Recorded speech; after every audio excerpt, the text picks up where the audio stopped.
And we are live. We are live, Bennett. Live on the Mommy Imperfect YouTube channel. So, whichever way you're consuming the podcast, whether you're watching it on YouTube live or watching it again after broadcast, or whether you're just listening to the audio version as you're just going for a walk or catching up, whatever you're doing, welcome to the Sisterhood of Mommy Imperfect. So, I'm Mommy Imperfect, aka Rena the Annabelle.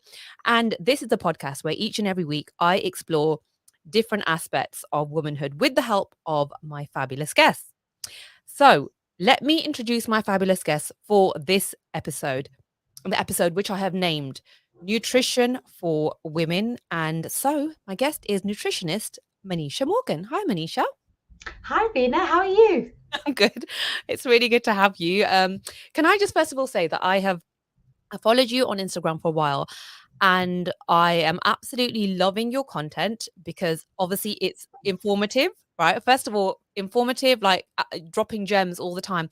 And you are actually hilarious. I think I'm going to put on my bio note, educator and entertainer. I think that's what I'm going to put on there. You have to, yeah, yeah, because what's that character who Could with be. blonde? Yeah, she's making an appearance on Friday, believe it or not. She hasn't been around for a while. she needs to come back definitely.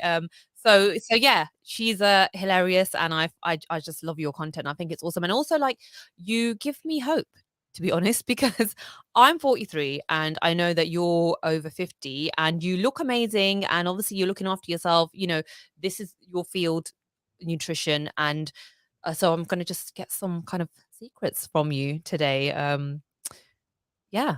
So how long have you been a nutritionist? Well, actually, not that long. So, my journey to nutrition started probably when I was around about 38, and I was going through IVF, and that's the first time I discovered the power of nutrition and what difference it made. So on my fifth cycle, I decided to look into this whole food thing. Literally did not know anything about anything to do with food at that point. And I made a few changes to my diet, and who knows if it was the diet or lack of stress, the meds, I don't know, but I got pregnant. And that was my first kind of like introduction to it, really, because I thought, wow, this is if it's because I changed my diet, this is pretty remarkable.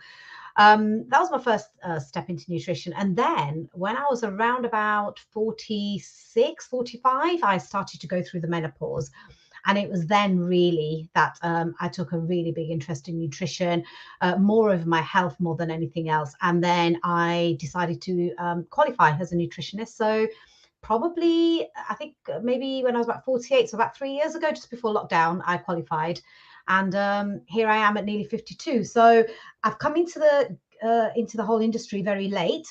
And I hope that that gives people some encouragement to know that actually you can change your lifestyle Yeah. as late as you need to. It doesn't make a difference, but if you can do it earlier, the better. Definitely. I think that if I look back to when I conceived my kids, because I've got 3 kids, and I feel like every time that I got pregnant, it was I don't know if this is a coincidence or, you know, what I was eating or whatever, but it was at a time when I was really at my, like, peak level of, you know, eating right, working out all the time, and that's and I do actually believe that that was part of it, you know? I wasn't, like, under loads of stress or anything, and I was just being really regular with my health and my fitness and my diet. So I think it is Nutrition plays a key when it comes to trying to conceive, because look, at the end of the day, you need healthy sperm and you need healthy eggs. And how are they going to become healthy? You have to provide the right nutrients for your body in order to produce healthy eggs that are going to be successful to make a baby. It's not just about having just producing eggs full stop. It's about producing good quality eggs and sperm, because it's both the male and the female, right? So I mean, I now know how important that is. Back then, one of the questions that you're about to ask me is, what habits did I change? mm, And my diet was appalling. I look back and I yeah. think, oh my gosh, like I'm surprised that I even managed to survive, if I'm honest with you. So, What were back you then I eating? did. Pardon? What were you eating? Well, so in my 20s, I was an air hostess. So all of my 20s, so throughout the 90s, I lived on junk food and just eating away from home all the time.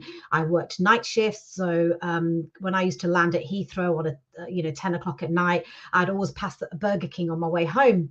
So I'd always 9 out of 10 times get a Burger King on my way home. When I was doing night flights, I'd get up in the morning, or I'd come home in the morning, and I would love to have like a packet of Wotsits and Madeira cake. So my eating habits were terrible. In my 30s, they got a little bit better. But when people say to me that they struggle with food and have a Yeah. sweet tooth, that is me. And I'll still have a sweet tooth now. But what I've learned to do is to learn to eat better, learn to eat in proportion, and don't give up anything. Just learn to eat better. And that kind of naturally in itself helps you to curb the cravings anyway. So yeah, my diet it really was atrocious. And the word protein, I didn't even know what that was until I did the marathon. And that was when I was about 37. So I've learned all of these things quite late on in life. But even then, I didn't know the importance of all of that stuff really until I started studying nutrition. And then I thought, wow, blimey, this is big. I think it is mad though. Like I think in our 20s, okay, most of us were eating like absolute trash. And like, if you grew up in the 80s and 90s, like there was a lot of trash on offer and nobody knew any different. We would honestly like we used to probably like put sugar on top of Frosties and do Yeah. stupid stuff like that. And I remember like me and my sister, once the meal that we made for ourselves was a potato waffle in a sandwich. Mm-hmm. Yeah. So in 2 slices of bread, with ketchup all over it, accompanied by chips and potato salad. Like, what is that? Carb fest. That's what it That's is. that's insane. Like, what were we even doing eating that? Like, if my kids were to eat that, I'd be like, should you not balance that out somehow? But I don't know. Like, I just think that at that time it wasn't, and we didn't care anyway. Did you ever eat the plain food though? Since you were air hostess. Oh, yeah, yeah, yeah. And again, now I know, back then, now you have people like companies like Marks and Spencer's doing your Yeah. onboard catering. Right back then we didn't. So yeah, we used to have I used to eat the meals, we used to have all the chocolates that we used to give out as freebies back then. Literally everything. But you know what? I could get away with it then, right? Because I was in my 20s. So back then we weren't educated to learn about leading a healthy lifestyle, maintaining your physique. Now I think anybody, especially in their 20s and 30s, they're growing up knowing this. This is the norm to them. Yeah. The gym, I remember it was 1996, right? Probably I was about 30 something, early 30s maybe. And the gym was just becoming a thing, 1996. And then slowly over the last 10 years, most people that you probably know now, attend a gym. So all of these things kind of were evolving as I was getting older. Now, people growing up in their 20s and 30s, this is the norm for them to go to a gym, or at least, it's on their radar, even if they don't go. They're aware of the benefit, they're aware of the consequences of leading the lifestyle that they are leading, whether it be positive or negative. Whereas we didn't know that. I certainly didn't know that when I was in my 20s and 30s. I definitely didn't know, but then I haven't been one of those people who could ever get away with it. Like, I would think I was quite a chubby kid, and I've come on my own journey of, like, being quite chubby and then inactive as well, like, not doing sports or anything, rubbish in PE, like one of those kids. And, just and then, like, struggling with weight, like I always have a little bit, so I've always had to keep an eye on it. Whereas, I've got friends who have eaten like 5 packets of crisps a day, whatever they wanted to, and nothing happened to them. And now, because we are in our early 40s, now if I go to lunch with my friends, like I was literally shocked once because I've got like two of my very good friends have always been like chips on the side type of people, Yeah. and then they're now looking at me like, "Are you eating carbs? Like, what are you doing?" And so this is that's a big question now, right, for people. Carbs. Are carbs the enemy? Because you did a post about this recently. Like, what is the deal? How much should we be eating? Should we be avoiding it if we don't want to put on the pounds? I'll answer that question in a minute, but I'll just go back to something that you said earlier on about how, as a child, you were chubby. Looking back now, knowing what I know and my diet, Mhm. what was my saving grace was I've always had active jobs. Right. So when I was an air hostess, I was looking, again, looking back, God, I was probably doing 12, 15, 20,000 steps a day. So, and then when I changed industries, again, it was another very active job. I was walking around hospitals all the time. So my jobs have always been really active, I think. So that helped me to stay in shape despite my diet. So I think your job has a massive impact on you and your lifestyle as well. But obviously, most people don't know that. Most people can't change it either. So go back to your question about, are carbs bad? Do we need them? They are not bad. We certainly need them in our diet. We need to be more mindful about the types of carbs that we eat. And one of the most frustrating things about being in this field is there is so much incorrect information out there, misinformation, disinformation, and it's very confusing. Even sometimes I come across something and I think, wow, that looks like it could be quite scientifically researched. And then when I go and research it, there is no science behind it. And I work in the pharmaceutical field, so I'm used to looking at studies, looking at how they kind of planned out, how they interpret the results. So I also now know that if somebody says research, what does that research mean? Whereas to a normal person, they might not understand what what a study might mean. But you have different tiers of studies, and you always want to look for the most robust one. So no, it's something that we definitely need. Carbs. Looks, it's our primary source of energy. Our brain needs glucose. We get all of our fiber from our carb sources. So it's a question of distinguishing between the carbs that are nutritious, i.e. rice, potatoes, pasta, vegetables, versus crisp chocolate cake, because one group gives you nutrients, the other one doesn't. They just make you feel good and they taste good. So we just need to understand the difference between the two. And both, you have simple carbohydrates, which are the crisp chocolates, cakes, etc. We can still include those in our diet. We just need to make sure that we eat more of the other stuff, the nutritious stuff. Okay, but then if people are on, a weight loss journey, how much of these things like rice, roti, and this kind of thing, should they be eating? Because I've had conversations with people, Manisha, and then, you know, from Indian backgrounds, and it's like, oh, I haven't touched roti for ages. Oh, I don't eat rice anymore. You know what I mean? So you can't have those traditional foods anymore. Like, what do you think? You most certainly can, which is why in fact, I would say probably 50% of my diet is from Indian food. I probably would eat more if I had the time to cook more. And I don't know where these kind of myths came from. And it doesn't help that you have people from nutritionist professionals from our own community telling you that you can't eat it. That doesn't help. How much does everybody need to eat? That's going to be dependent on you as an individual, because carbs really should reflect your activity. So whether your carbs are coming from rice, potatoes, pasta, or it doesn't matter what it's coming from. We need to be mindful of, do they reflect the amount of activity that you're doing? So for example, if you're a 65-year-old lady, retired, not very active, and your carb intake is the same as mine, then I'd probably question that that's probably not right, because my carb intake is very high because I'm active. I lift weights, I exercise, I do a lot of walking. So I need that fuel to get me through all those workouts. So for a lady who's 65, retired, and not doing much, I'd probably say, look, instead of having roti and rice, maybe have one or the other, or have one roti and a little bit of rice if you like both.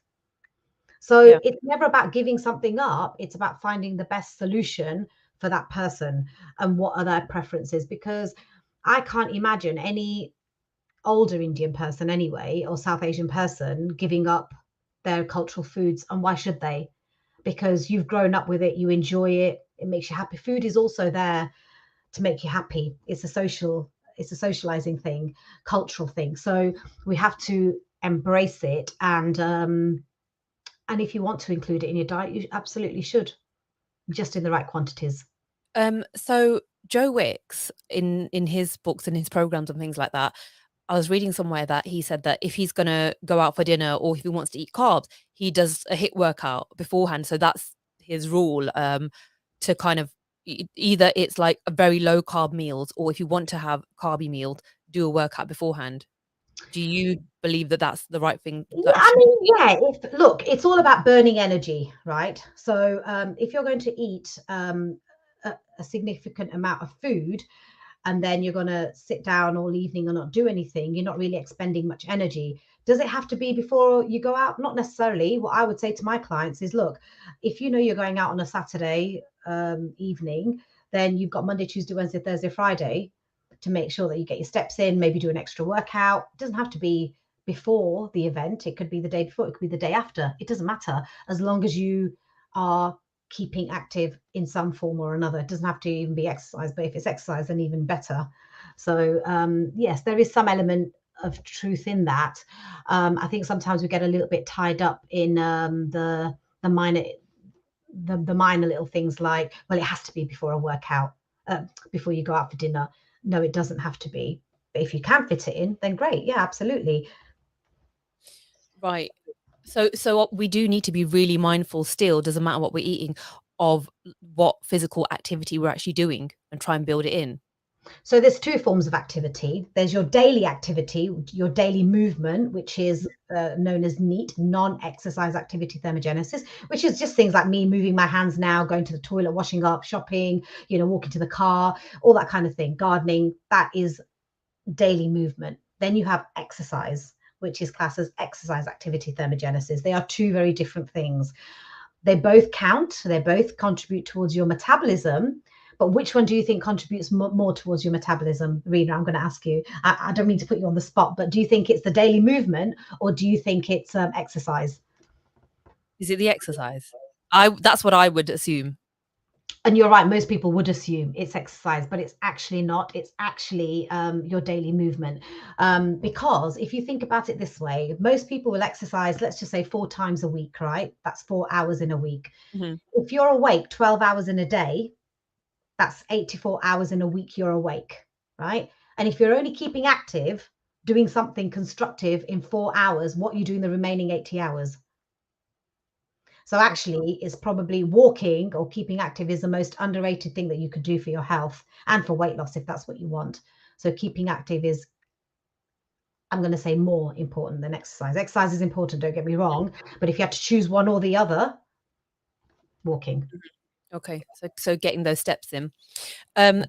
Let's just talk about people who wanna lose weight then, because I mean, I have read this quote, in on your website, "Stop dieting to lose weight." So what do you mean by that? What I mean is that many women, by the time they get to our age group, have tried, succeeded, and failed in a lot of diets. I think at this age, when you start to approach middle life, we need to start thinking differently, and that is to stop dieting, start thinking about learning new habits, implementing them, and changing your lifestyle. And as a result, the weight loss will come as that, and really start to focus on health more than weight loss, because when you get to, and it's hard, maybe, like, because I don't know if I would have been able to think this way, but when you're in your 40s, you need to start thinking ahead now. Start thinking, where do you want to be in your 50s? Where do you want to be in your 60s? And I can tell you now, there's a lot of people my age already. I've just done a post on this today, actually, who are already struggling with aches and pains. Yeah, why are they struggling with aches and pains? Because they're not moving enough, they're not eating well enough, and it's to minimize those kind of things which can stop us from leading a healthy lifestyle. So we need to start focusing on more on the health part of everything Mm. rather than the weight loss. But then the weight loss will come as a result. Yeah. It's yeah, it's like, some people say to me, 'cause I love working out, like, I just love that feeling of, when you worked out, and it just helps me in my life to cope with life, basically. And then, people are like, "Oh, are you, you're working out, like, you're trying to lose weight." I'm not trying to lose weight anymore. I'm trying to maintain, and as you will know, Manisha, maintenance is not a joke Yes, at it's this hard. age, right? Maintenance is, so hard, but, I just feel like, I don't know, it makes me feel better about everything, and, um, yeah, with the weight, I feel like it's just I can eat a bit more what I want to eat if I'm working out and stuff, I think. Exercise definitely can help you to lose weight. It's not necessary, but I would say exercise, because of what you've just said, because it makes you feel good, it improves your mood, and more importantly, for health as well. And like I said, then the weight loss will come. But I don't believe in, let's exercise to burn calories. I don't believe in that. Let's burn off, the chocolate that we just ate. It's quite an unhealthy approach towards Mhm. looking at dieting. So, and exercise can make some people hungry. It's very individual. Strength training for me doesn't make me hungry, but cardio makes me hungry. No, sorry, cardio suppresses my appetite, whereas strength training makes me hungry. So it can be very different for different people. And you'll only know that once you start doing it yourself, you know. Um, so But yeah, exercise isn't it's not necessary, but it definitely does come with a lot of benefits. And I would say later on in midlife, it's something that people definitely should consider. But it is that change in mindset, isn't it? Like, oh, exercise is not a punishment because some people think of it as a Yeah, punishment or, oh, I'm eating healthy because, oh my God, I'm punishing myself, but I really want to eat crisps and chocolates. Like, because I feel like it's taken a lot of years for me to get to that point where it's like, these are good things, they're normal things to do, the healthy eating and the exercise, and they're just how we should be living. It's not like I'm punishing myself or doing anything oh so special. It's just absolutely. And do you know what? All of that comes with education. So a lot of what I do with my clients is I talk about the education side of everything. So if I ever make any recommendations, give them ideas, I always tell them why. And something that you just said, then I was going to come back to. Which was really important. See, this is one of the symptoms of menopause is you have brain fog and you forget. That was really important as uh, well. it will come back to you. I'm gonna talk to you about menopause, in a bit actually, but I wanted to just talk about, because 'cause we're talking about women specifically, okay? So, women and men, obviously, in the age of gender equality and everything, we think, "Okay, we're supposed to be doing all the same things and stuff," but when are we supposed to be eating the same? Are there things that we should be eating, um, specifically as women due to hormones, this and that, and, portions and things like that? How should we be eating as women? So I'll answer that one in a minute. And I've remembered what it was. It was when you were saying about changing your mindset. And that is probably, so I've just started a 6-week coaching program. And yesterday we talked, the first week is always about mindset, because that is the most important transformation you are ever going to make. And it's the one that you can't see. And you'll probably notice, Rena, that on my Instagram page, I don't have any before and afters. And the reason for that is a deliberate decision, a conscious decision, is because when you see, I totally understand that it's very motivating to see somebody lose 5, 10, 15, 20 kilos. I get it. But what you don't see is how did that person get there? Yeah. Yeah, What the steps did they take? Did they have to eliminate carbs? Did they have to exercise 7 days a week? What did they do to get there? And for me, the biggest transformation that I want to work on with my clients is up there, because once the mindset is transformed, everything else will follow. Because then you don't need to punish yourself with feeling guilty. You don't need to feel that, oh God, you had a cheat day. So those kind of things are very important. And the mindset thing, you're right, it is the most difficult thing to transform, but it's the most important one. Which can take time. It's taken me years, and I would say even still on some parts of my journey, I'm still working on it. And I share quite a lot of that on my Instagram, because what you see on social media, everyone just gives you all the good stuff that happens, you know. Yes, you can do this, yes, you can do that, but actually behind the reality, there are lots of things. Like, today I just mentioned about how it's the first time in 5 days I've actually gone out for a walk because I was busy. That's the reality. I'm a working mum, I've got a busy life. And as much as I would love to go out every day, most days I do go out, but there are times when I can't. So it's just about keeping it realistic. And our journey is always going to be up and down, up and down. You can have good phases, you can have busy phases, you're going to have phases where you've just completely, fallen off the wagon, so to speak. That is real life, and that is going to happen. So just to go back to your question about men and women, should we be eating differently? Well, we are created very differently. So yes, we do need to eat differently. And especially when we start to approach the menopause years, we need to completely change how we eat. Whereas men they don't have that big transformation that they're going to go through at any stage in their life. So there are some things when you approach your 40s, personally, I think you should start making these changes before the menopause hits you, or at least be educated to know what to do when that time happens. Because for me, all my whole lifestyle changed about 4 or 5 years after the menopause. and sometimes I think, God, if only I would have known this before, would I have done something different? Would I look different? Would I, you know, obviously that's natural to think that, but the fact is I changed. Yeah. And it's proof that you can change your lifestyle, Mm. lose weight at any age, even despite the menopause. Well, I mean, you're looking fabulous now. So you've obviously, you know Thank your you. stuff now. So what are the things that we should then stop and start eating then as we're around the 40 mark? As women, I would say definitely stick to the 80 to 80 20 rule, it's called. So 80% of your diet comes from nutritious foods. That's protein, fiber, and vegetables. And then the 20% could be from wherever you want it to be. But within that 20%, one big thing that you need to focus on is protein, because as we age, there are lots of changes that are occurring to everybody. One of them is called sarcopenia, which is age-related muscle loss. And this happens to men and for women. But once you start to hit the menopause, that loss of muscle occurs a lot quicker. So we need to try to retain as much muscle mass as we possibly can. And the earlier, the better. So there's two ways of doing that. Number one is including more protein, which is why you need more protein as you get older. And number two is strength training. Not cardio, not HIIT, strength training, because again, strength training will help to retain that muscle mass and or build it if that's what you want. So I go through phases of maintaining and then building muscle mass and then maintaining again. So, and I'm not saying everybody should do what I do.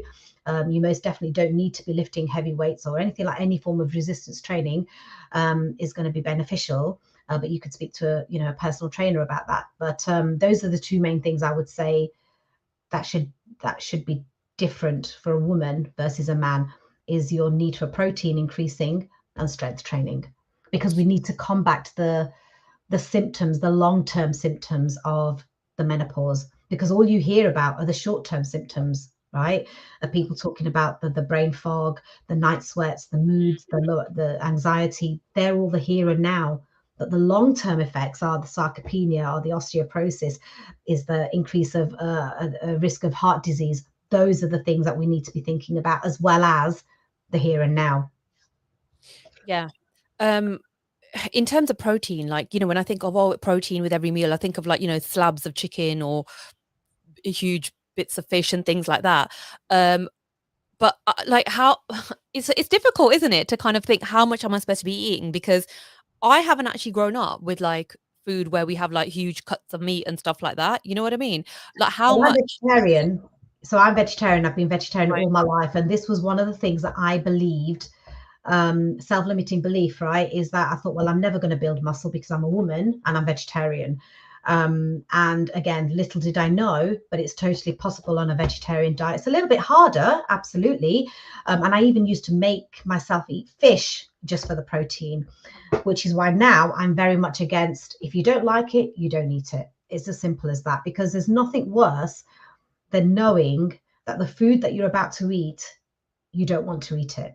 So Yeah. no, you don't need to eat heaps of chicken. You need to have a varied diet with different sources of protein, and how much you eat is dependent on a couple of things. First of all, it's dependent on your body weight. And secondly, if you're exercising, then you need to have a little bit more, because you need to prevent the injury, recover properly. And also, if you want to build muscle mass, then you need a little bit more.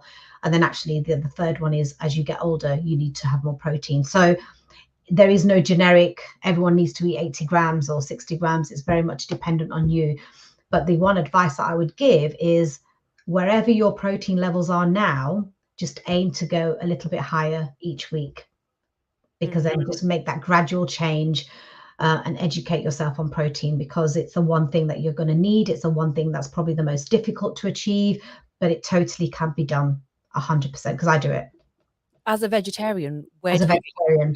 where do you get your protein from? Are you talking like dals, beans, things like that? I eat everything. There's not so I eat beans, I eat lentils, I eat uh, uh, protein powder, cheese, yogurt, plant-based meats, anything really. I mean, I'm educated in that, and that's what I teach people as well, is how can you get those protein sources in. And the only thing I would say as a vegetarian is you need to be a little bit more open-minded to at least trying new things.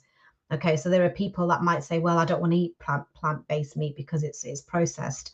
Well, actually, plant-based meat is very high in protein and it's very high in fiber if you choose the right one. But if you think that eating processed foods is going to be bad for your health, then what about the alcohol that you're drinking? Mm. What about the stressful life that you're leading? What about the fact that you're sitting on your backside not doing anything? They are probably more detrimental to your health than having some processed plant meat every now and again. Yeah. Yeah. So that those are probably my main sources is dairy. Although I don't really eat that much of it, but I have a shake when I go to the gym.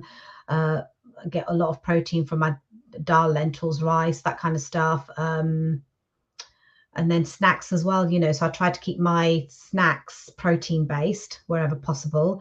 So nuts, things like that. So it's just trying to have like a variety of everything. But like I said, most important for a vegetarian is to be open-minded. And if you're vegan, it's even more difficult because you'll see lots of things on the internet saying, oh, vegans and vegetarians can both hit 100 grams of protein a day. Of course you can. Absolutely you can. The challenge becomes if you're trying to get 100 grams in within a certain calorie amount, that's when the challenge becomes, because then you've got to get your protein in, get your fiber in, still get a little bit of the foods that you enjoy in, and that's when it becomes quite challenging. Because, things like nuts, like, obviously, they are high in protein, and people say, "Oh, if you're hungry and you're trying to be healthy, eat nuts, eat nuts." I'm sorry, but when I start eating things like nuts, like, I'm just this I eat, like, about 100 nuts, as in, you know what I Yeah. mean? They're really nice, they're really moreish, but they're quite high in fat, aren't they? Like, Yeah, so calories. nuts actually is a source of fat rather than a protein, but they do contain some protein. And I mentioned this in stories today, is that eating healthy doesn't equate to weight loss, because eating healthy, a lot of the healthy foods are actually quite calorific, like nuts, olive oil, avocado. They're all healthy for you, but they're all calorie dense. So sometimes you think, well, I'm going to have a healthy salad, but that healthy salad, before you know it, would probably be higher than having a burger or something. So um, whilst it's important to eat healthy, you might also, for some people, be mindful of how many calories they're consuming as well, if weight loss is the goal. Because my husband says that to me, because I like having salads and roasted veg and things, and I make dressings to put on. He's like, "What are you doing putting dressings on? Do you know, like, obviously you've got, like, calories in there." And I'm like, "I don't care, because I wanna eat this food and it tastes nice with this, and I don't care that it's got a few more calories." Um, but yeah, so that's just a personal thing. But what do you think about calorie counting? Like, do you think that that is necessary to calorie count if we do wanna lose weight? Right, so it's a really controversial topic that I've spoken about quite a few times. I think I always give clients the option. There are pros and there are cons to calorie counting. And at the end of the day, you have to find what works for you. And if something is going to be stressful and going to cause you anxiety, then don't do it. So, but it also makes a difference if you're calorie counting and working with a nutritionist, because they teach you how to do it properly. So there are all the negative things that you hear about calorie counting. A lot of it is true, because look, it's not just about the calories that you're consuming, it's also about getting the nutrients in. Because look, if you wanted to lose weight, you could easily do that on Domino's, pizzas, Subways, McDonald's. As long as you're within your calorie range, you can lose weight, because weight loss is all about being in a calorie deficit, so eating less than you're expending. But we know that from a health perspective, that isn't very good. So it's when people are calorie counting but not doing it the right way, that's when it can become an issue. So I never calorie counted until I was about 48. I didn't see the need to. I remember my very first PT telling me. Oh, are you just frozen? You frozen, Manisha? Let's see if we can get you back. Bear with us if you're watching. Manisha has just dropped out. But listen, if you have any questions, hopefully she'll be back in a minute. Be back with us. If you have any questions, you can actually put them in the comments, and she can answer them. We can have a little chat about them when she comes back with us, which I'm hoping will be very soon.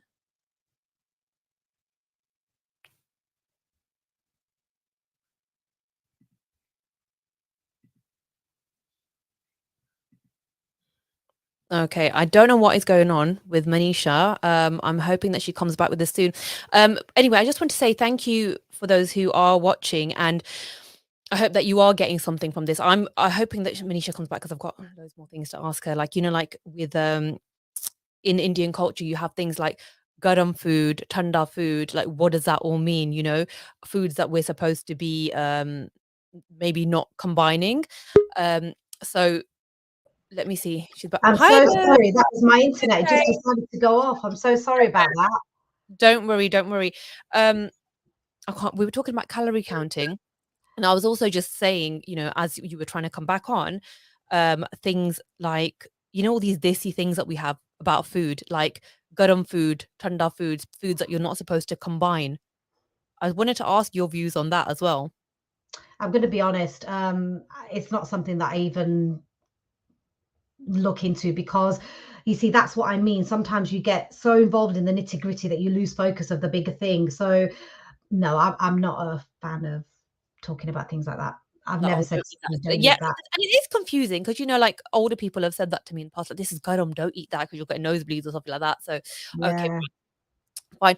Are there things, in your opinion, that we're like foods that we shouldn't combine, or foods that are as women detrimental to us somehow? Because yesterday I was talking to my mum about this, and she actually said to me that she's heard that orange juice, as an older woman, you shouldn't be drinking orange juice because of joint pain or something. Right. So I've never heard that one.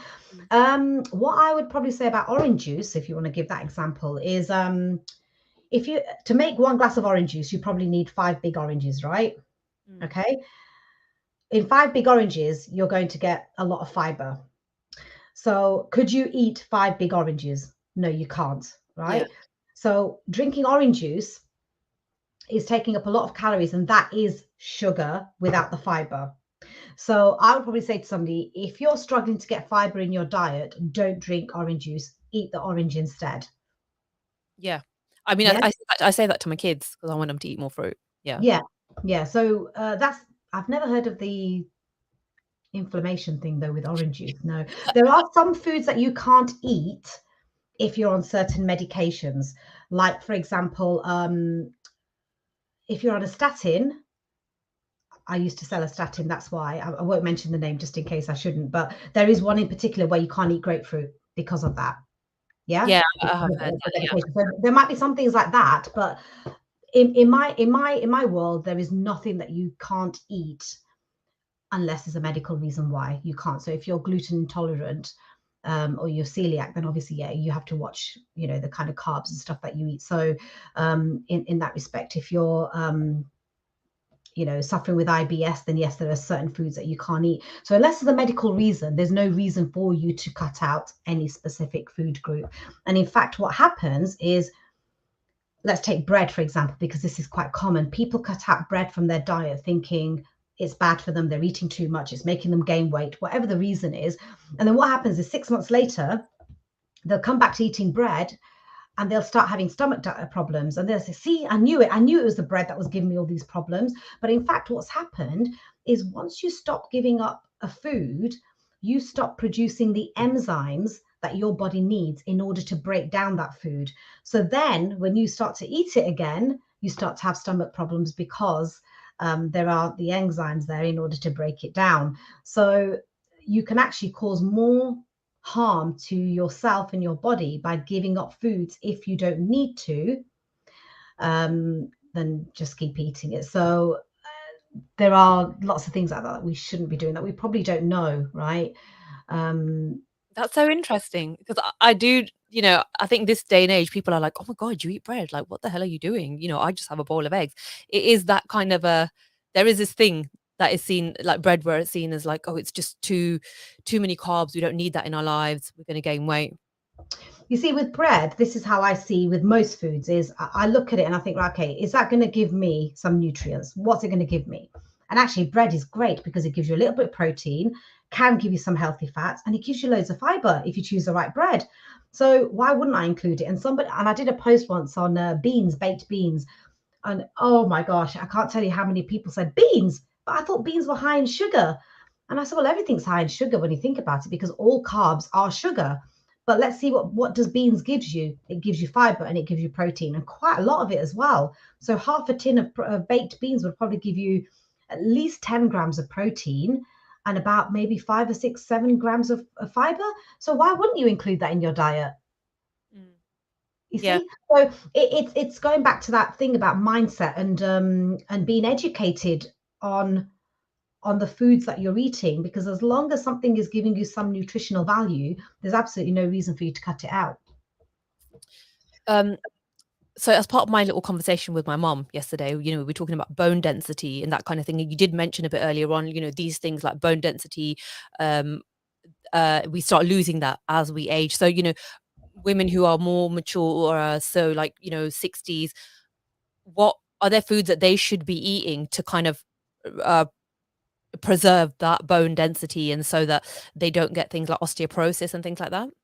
Yes, that really kind of starts, like I said earlier on, really. But obviously, if you're already at that age now, then there are some things that you can do. Exercise is one of them that can help, and protein. What we want to try to do, you see, is minimize. And so this is what I was saying, that when I was saying about talking about your future in 10, 15, 20 years time, because a lot of it we can not necessarily prevent, but we could definitely minimize like your risk of getting osteoporosis, for example, by eating the protein now and doing the strength training now. But for a lady of that age, same with my mum, is just make sure that the protein is kept high, higher than usual. And this is going to be quite difficult with somebody of that age because they've already formed their habits of a lifetime. So they're harder to break. So when I had this conversation, I had it when I was recently in India about, people wanting their parents to change. And I said, look, it's going to be really difficult because people our age are resistant to change. So why would you expect somebody who's 65, 70 all of a sudden start listening to some nutritious advice? Because most of the time they won't. But the best that we can do in that situation is to get them to include a little bit more of the good stuff and maybe reduce a little bit of the fried food, probably. Um, so any improvement is a win at that age, in my opinion, because Mhm. you're not going to it's unlikely that you're going to get somebody who's going to completely change their diet, change their lifestyle at 65, 70. If they do, then that's brilliant, but it's unlikely. But things like exercise and higher levels of protein, that Yes, should help with things like that 100%. then. Yes. Yeah. Okay. Um, That's for bone density and for muscle loss. They're both the same in terms of protein, and strength training will help with both of them. So sarcopenia is a age-related muscle loss, and osteoporosis obviously is the lack of bone density as you get older. So we need to work on both of them, not just the bones. God, we really have to be on it, don't we, as women? We've got to be You on do, it. and you know what? This is why I preach a lot about how you need to change everything in your 40s, unfortunately. um, and this is why I say stop dieting, because it's now about a lifestyle change now. So if you can give up bread for the rest of your life and not drink alcohol, and then that's fine, give it all up. But if you want to include it in your life, then we need to find that way of how are you going to include your Indian food into your diet, include the chocolate that you enjoy into your diet. We need to find that way of doing it, and it's totally possible. You just need a little bit of a helping hand sometimes in doing it. So we have to see it as more of a long term rather than a short term thing. Another question I was going to ask you is, what's your view on intermittent fasting? I think intermittent fasting works really well for some people. And if that's what you look, there are lots of different types of fasting protocols. Intermittent fasting is what we know it as, is basically skipping a meal. And most people prefer to skip breakfast because they're not hungry in the mornings, which is absolutely fine. So if that works for you and your lifestyle, perfect, go for it. The only thing I'm going to say is if you are doing intermittent fasting, I do it most days. Is that the protein and the nutrients that you would have had at breakfast, you still need to get those in your other meals during the rest of the day. Yeah. So if, say, for example, you would have had 30 grams of protein and 10 grams of fiber at breakfast, you still need to achieve that later on, which is probably where some people might not realize that. But your body still needs that amount of nutrients, regardless of whether you're doing intermittent fasting or not. I find it quite good because I mean, my intermittent fasting isn't like, hours and hours and hours. It's basically, I say to myself, 6 o'clock, you stop eating. So don't eat after six. And then from 10 in the morning. So it's the 10 till six thing. And one of my friends, actually, I think she just lives a life in that way. So she said that that's what she does. So I was like, okay, let me just copy you for a bit and see how it goes. And it just, for me, cuts out the evening snacking. Yeah. It's just Uh, like so what shop, you're shop. talking about there, that's Mm, something different. That's called time restricted eating, is where you stop eating okay. at a certain Right. time. Um, but obviously everyone knows it as intermittent fasting. And again, there are something like that. So some of the good habits that I had when I was, before I knew all of this, that was one of them, is I've always stopped eating at a certain time.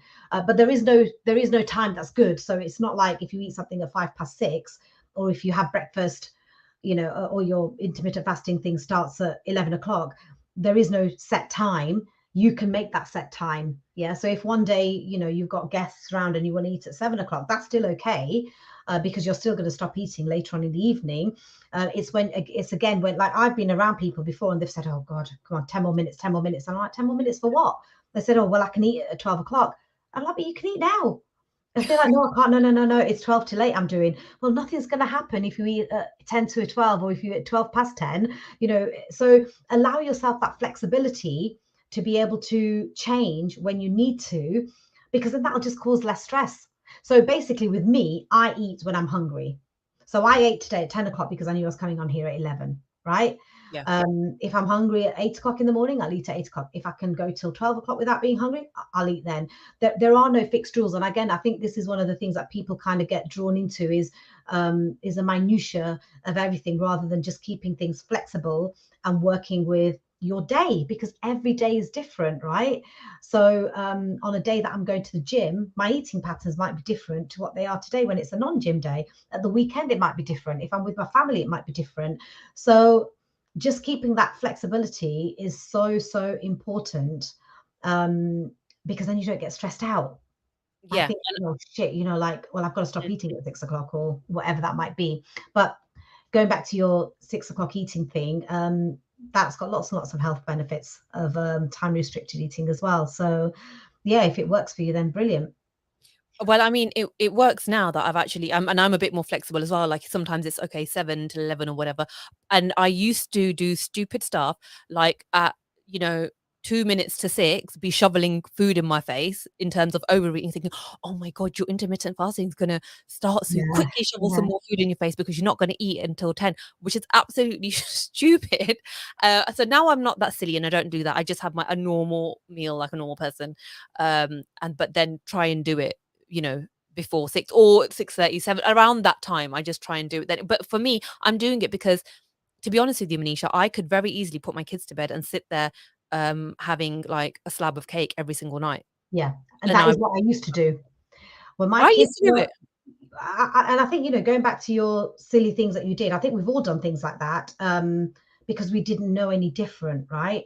And this is why it matters who you follow on social media, because you could have your brain full with really stupid nonsense that isn't true, or you can educate yourself as time is going on. Now, when my kids were young, I used to put them to bed, because I've got twins and they were a handful, I can tell you, alongside a Oh, full-time twins. job. I used to put them to bed, and then I remember it was always about 7:30. I used to get my crisp, a piece of chocolate, and a drink ready, waiting for me to watch Coronation Street. And half the time I wasn't even hungry. But do you know what? It was a habit. It was a habit that I'd now got into, because I felt that I deserved to eat Yes, that, because I'd had a really stressful day. I deserve it. I'm a Yeah. hardworking mom. I deserve to sit here. Hello, that was years of me doing that. Yeah. I deserve a nice cake and And sit how I graduated from that was, and this was before I knew any of this. I thought, well, I just don't need to eat that, because now it's just becoming a habit now. Is sometimes it's just the act of moving something to your mouth. So then I don't even drink hot drinks, but I started drinking green tea, because I thought, well, it's a habit, right? I'm still putting something in my mouth. And that's how I gradually moved away from it. It took a while, but now I very rarely eat after dinner now.